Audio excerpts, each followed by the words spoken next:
नमस्कार. कधी विचार केलाय का की विशीमध्ये असताना दर महिन्याला बाजूला काढलेली एक छोटीशी रक्कम आपल्याला करोडपती बनवू शकते? हे काही स्वप्न नाहीये, तर हे आहे लवकर गुंतवणूक सुरू करण्याचं गणित. आज आपण हेच रहस्य उलगडणार आहोत की 21व्या वर्षी सुरू केलेली गुंतवणूक वयाच्या 60व्या वर्षी 5 कोटींपेक्षा जास्त कशी होऊ शकते. चला तर मग बघूया. तर खरा प्रश्न हाच आहे की दर महिन्याला केलेली छोटी बचत खरंच करोडोंचा निधी तयार करू शकते का?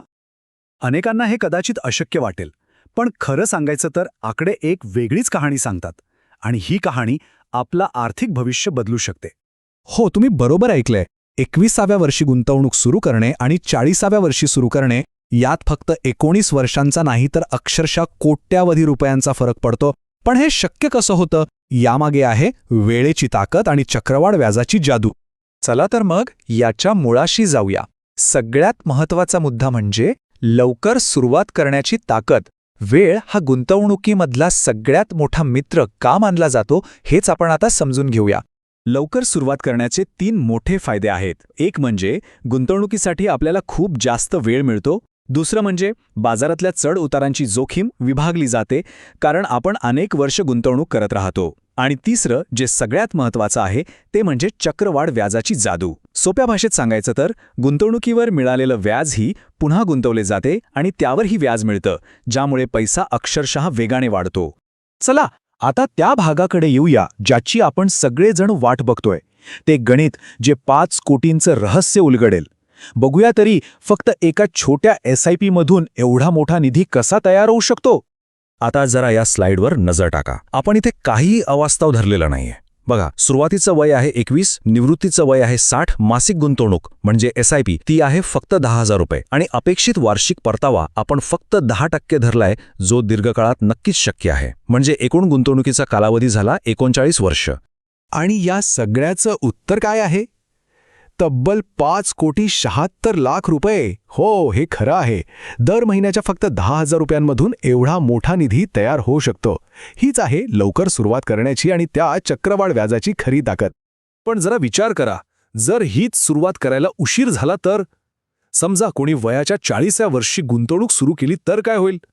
या 2 गुंतवणूकदारांच्या कहाणीतला फरक खरंच धक्का देणारा आहे. हे चित्र सगळं काही स्पष्ट करतंय. बघा, डावीकडे आहे तो गुंतवणूकदार ज्याने 21व्या वर्षी सुरुवात केली आणि त्याचा निधी 5.76 कोटींपर्यंत पोचला. आणि उजवीकडे आहे तो ज्याने 40व्या वर्षी सुरुवात केली. त्याचा निधी तेवढ्याच मासिक गुंतवणुकीत फक्त 76 लाखांवर थांबतो. फरक जवळपास 5 कोटींचा आहे. यावरून एकच गोष्ट सिद्ध होते, गुंतवणुकीमध्ये वेळेची किंमत कोटींमध्ये मोजली जाते. तर मग लवकर सुरुवात का करायची हे आता अगदी स्पष्ट झालं आहे. पण पुढचा प्रश्न येतो की सुरुवात कशी करायची? पैसे कुठे गुंतवायचे? घाबरू नका, यासाठी एक खूप सोपा नियम आहे जो आपल्याला योग्य मार्ग दाखवू शकतो. हा नियम आहे 100 वजा वय. नियम अगदी सरळ आहे. 100 मधून आपलं सध्याचं वय वजा करायचं. जो आकडा येईल तितके टक्के पैसे इक्विटीमध्ये गुंतवायला हवेत. इक्विटी म्हणजे कंपन्यांच्या शेअर्समध्ये गुंतवणूक, जिथे परतावा जास्त असतो पण जोखीमही असते. यामुळे काय होतं की आपल्या वयानुसार जोखीम आणि सुरक्षितता यात एक चांगलं संतुलन साधलं जातं. उदाहरणार्थ या चार्टमध्ये पाहूया. समजा एखाद्या व्यक्तीचं वय 25 वर्षे आहे, तर 100 वजा 25 म्हणजे 75. याचा सरळ अर्थ आहे की त्या व्यक्तीने आपल्या गुंतवणुकीपैकी 75% रक्कम इक्विटीमध्ये गुंतवावी आणि उरलेली 25% रक्कम डेटमध्ये. डेट म्हणजे सरकारी बॉन्ड्स किंवा फिक्स्ड डिपॉझिट सारख्या कमी जोखमीच्या पर्यायांमध्ये. ठीक आहे, नियम तर समजला, पण इक्विटी आणि डेटमध्ये पैसे गुंतवायचे म्हणजे नक्की कुठे गुंतवायचे? यासाठी बाजारात नेमके कोणते पर्याय उपलब्ध आहेत? चला तर आता सोप्या भाषेत समजून घेऊया. इक्विटी गुंतवणुकीचे काही मुख्य मार्ग पाहूया. पहिला आहे थेट स्टॉक्स, म्हणजे थेट कंपन्यांचे शेअर्स विकत घेणे, पण यासाठी अभ्यासाची गरज असते. दुसरा आणि सोपा मार्ग आहे इंडेक्स फंड. यात निफ्टी 50 सारख्या मोठ्या कंपन्यांच्या समूहात एकाच वेळी गुंतवणूक होते. आणि तिसरा आहे थीमॅटिक गुंतवणूक, जी इलेक्ट्रिक वाहनं किंवा ग्रीन एनर्जी सारख्या विशिष्ट विषयावर आधारित कंपन्यांमध्ये गुंतवणूक करते. आता गुंतवणुकीच्या सुरक्षित भागासाठी म्हणजे डेटसाठी PPF म्हणजेच पब्लिक प्रॉव्हिडंट फंड हा एक खूप लोकप्रिय आणि सुरक्षित सरकारी पर्याय आहे. याशिवाय पोर्टफोलिओला स्थिरता देण्यासाठी सोने किंवा डेट म्युच्युअल फंडांमध्येही गुंतवणूक नक्कीच करता येते. आता एका फार महत्त्वाच्या विषयाकडे वळूया. गुंतवणुकीचा मार्ग नेहमीच सोपा नसतो. काही सामान्य चुका आहेत ज्या अनेक वर्षांची मेहनत वाया घालू शकतात.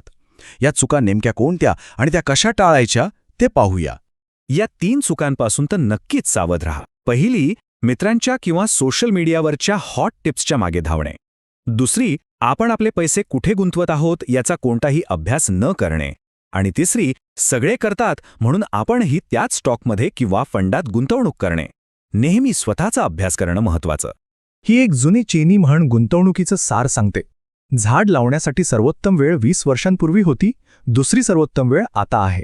कदाचित 20 वर्षांपूर्वी सुरुवात केली नसेल, हरकत नाही, पण आज सुरुवात करूनही खूप काही मिळवता येतं. तर मग पुन्हा एकदा विचार करा, जर उशीर केल्याने कोटींचं नुकसान होऊ शकतं, तर आज उचललेलं एक छोटंसं पाऊल आपलं भविष्य किती उज्ज्वल करू शकतं? गुंतवणुकीचा प्रवास सुरू करण्याची सर्वोत्तम वेळ हीच आहे.